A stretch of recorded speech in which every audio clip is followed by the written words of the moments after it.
नमस्कार। आज हम पढ़ेंगे उत्प्रेक्षा अलंकार। तो सबसे पहले देखेंगे उत्प्रेक्षा क्या है। उत्प्रेक्षा अलंकार का अर्थ क्या है। उत्प्रेक्षा का मतलब होता है कल्पना करना, कल्पना करना या मानना। उत्प्रेक्षा का अर्थ है कल्पना करना। अब हम उसकी परिभाषा देख लेते हैं। काव्य में जहां अप्रस्तुत को प्रस्तुत मान लिया जाता है, काव्य में, कविता में जहां कोई चीज उपस्थित नहीं है फिर भी उसको उपस्थित मान लिया जाता है, वहां उत्प्रेक्षा अलंकार होता है। या यूं कहिए, जहां उपमेय में उपमान की संभावना व्यक्त की जाए, उपमेय में उपमान की संभावना व्यक्त की जाए या उपमेय में उपमान की कल्पना की जाए, उसे उत्प्रेक्षा अलंकार कहते हैं। उपमेय में उपमान की कल्पना करना या संभावना जताना ही उत्प्रेक्षा अलंकार है। जैसे हम कहेंगे रानी लक्ष्मीबाई शेरनी के समान है। शेरनी के समान है, यह है उपमा अलंकार।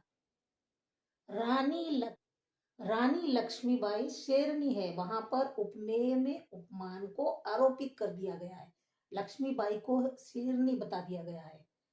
और उत्प्रेक्षा अलंकार में रानी लक्ष्मीबाई मानो शेरनी है, ऐसे लड़ी मानो शेरनी है।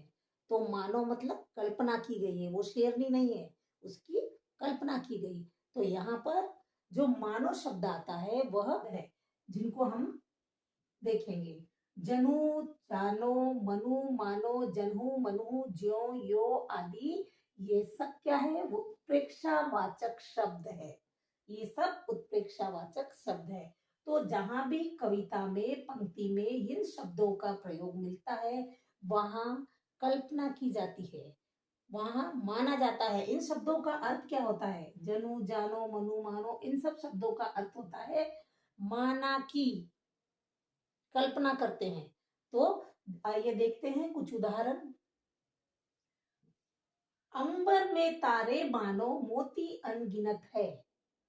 इस पंक्ति में क्या लिखा है, अंबर में तारे, आकाश में तारे इतने हैं, मानो मोती अनगिनत है।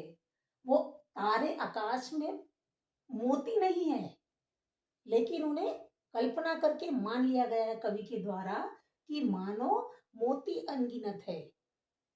समझ में आया आपको। जहां कल्पना की गई हो या जहां अनुपस्थित, अप्रस्तुत को प्रस्तुत मान लिया गया। आकाश में तारे हैं, मोती नहीं है, लेकिन मोती मान लिया गया है, कल्पना कर ली गई है, तो उसे कहेंगे उत्प्रेक्षा अलंकार। दूसरा है अति कटु वचन कहती कैकई, मानहु लोन जरे पत देई। इस पंक्ति में क्या आया है, अति कटु वचन कहती कैकई। कैकई बहुत ही कड़वे शब्द बोलती है। मानहु, मानो, मानहु कौन सा है, उत्प्रेक्षावाचक शब्द आ गया यहाँ। मानहु लोन जरे पत दे, नमक, लोन मतलब नमक, जले पर नमक डाल रही हो, इतने कड़वे शब्द बोलती है कई कई। जैसे मानहु लोन जरे पत दे, तो यहाँ कल्पना की गई है। तीसरा हमारा वाक्य देखेंगे, आयो, तीसरी पंक्ति में क्या लिखा है, आयो घनश्याम सखी मानो घनश्याम है। आयो घनश्याम सखी, घनश्याम आए हैं, काले बादल छा गए हैं। और जब काले बादल छाते हैं तो क्या होता है, ठंडक महसूस होती है, अच्छा लगता है। तो आयो घनश्याम सखी, मानो घनश्याम है। मानो लगता है, मानो कि कृष्ण आए हैं। तो जब बादल छाते हैं काले तब भी ठंडक देते हैं, और घनश्याम भी जब आते हैं तो ठंडक मिलती है ना, अच्छा लगता है। इसलिए मानो घनश्याम है। घनश्याम को, कृष्ण को क्या बता दिया गया है, घने बादल, काले बादल। तो कल्पना की गई है यहाँ किसकी, घनश्याम से कृष्ण की कल्पना की गई। तो ये है हमारा उत्प्रेक्षा अलंकार।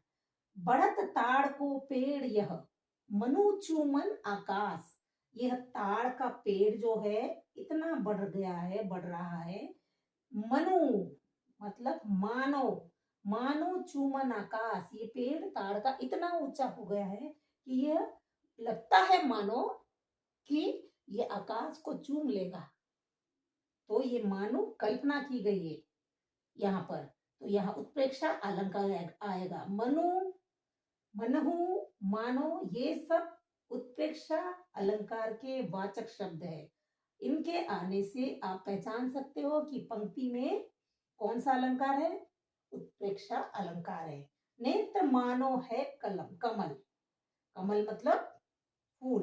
तो आंखें मानो, आंखों को क्या माना है, आंखों की कल्पना किससे की गई है, कमल के फूल से की गई है। तो नेत्र मानो है कमल, कल्पना की गई है यहाँ पर। पद्मावती सब सखी बुलाई, बुलाई, पंक्ति में क्या है, पद्मावती सब सखी बुलाई, जनु फुलवारी सबे चली आई। पद्मावती ने जब सब सखियों को बुलाया तो जनु, यह जनु मानो, मानो की फुलवारी सबे चली आई। फुलवारी मतलब सुंदर सुंदर फूल, महिलाओं को, सुंदर स्त्रियों को, उनकी पद्मावती की सहेलियों को क्या रूप दे दिया गया है, क्या कह दिया गया है, फुलवारी मतलब बगीचे के सुंदर सुंदर फूल सभी चले आए हैं। तो यहाँ सहेलियों को, उनकी सखियों को फूलों का मान लिया गया, फूल मान लिए गए, फुलवारी सबे चली आई। तो इस तरीके से यहाँ जनु वाचक चिन्ह आ गया और यह उत्प्रेक्षा अलंक है। फुलवारी, फूल वहां नहीं है, लेकिन फूल नहीं होने के बावजूद भी उसकी कल्पना की गई है फूलों की।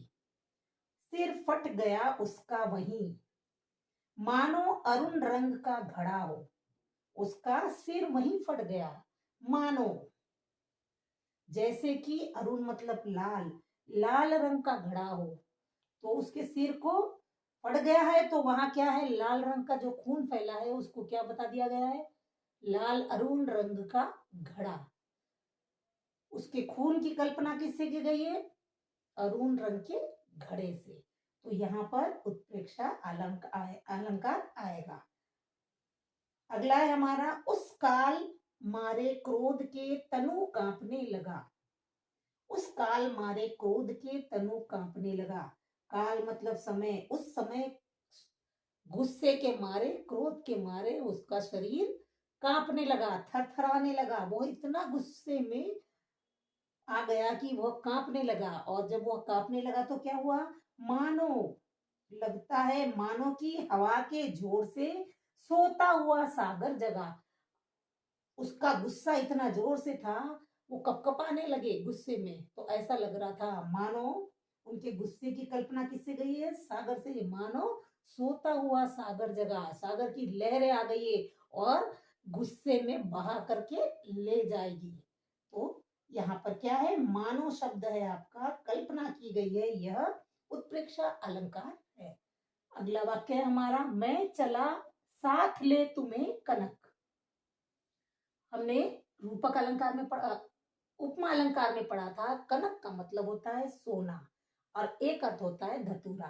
तो मैं चला साथ ले तुझे कनक, धतूरे को मैं साथ लेकर चला हूं, कहा, पूजा करने के लिए। ज्यो भिक्षुक लेकर स्वर्ण झनक, ऐसा लग रहा है, ज्यो मतलब मानो, कल्पना की गई है। ज्यो उत्प्रेक्षावाचक शब्द है। ज्यो भिक्षुक लेकर स्वर्ण झलक, एक भिक्षुक मतलब भिखारी, एक भिखारी के हाथ में सोने का, सोना आ गया हो।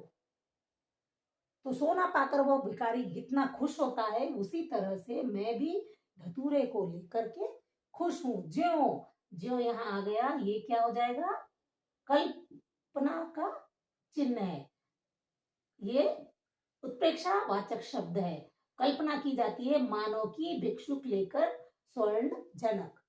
अगला है, भूमि परत था ढाबर पानी, धरती पर पानी पड़ता है तो क्या होता है, भूमि परत ढाबर पानी। जब धरती पर पानी गिरता है तो पानी बहुत निर्मल स्वच्छ जल होता है, स्वच्छ और निर्मल पानी होता है। लेकिन क्या होता है, जनु मानो कि जेव ही माया लिपटानी। मानो ऐसा लगता है कि जैसे कोई बच्चे ने जन्म लिया है और वह सांसारिक माया में जिस तरीके से लिपट जाता है, जिस तरीके से सांसारिक माया के फेर में आकर के वो गंदा हो जाता है, उसी तरह पानी भी भूमि पर पड़ने के बाद में मटमैला और गंदा हो जाता है। आखिरी हमारा, बहुत काली सील जरा से। काली सील मतलब पत्थर, ये आकाश को बोल दिया गया है। रात्रि का समय है, आकाश में काले बादल छाए हुए हैं और कहीं कुछ दिखाई नहीं दे रहा है, बिल्कुल काले पत्थर की तरह दिख रहा है। लेकिन क्या होता है, जरा से लाल केसर से जैसे, जैसे भी कल्पना का शब्द है। लाल केसर से जैसे, मानो कि लाल केसर मतलब सूर्य उदय होता है तो प्रभात के समय में केसर के रंग की लालिमा छा जाती है, तो उस समय काली सील क्या हो जाती, जैसे जैसे सूरज निकलता है लालिमा छाती है और काली सील गायब हो जाती है। तो लाल केसर से जैसे धुल गई हो काली सील जो थी, वो सूरज के निकलते ही जैसे गायब हो गई हो, धुल गई हो।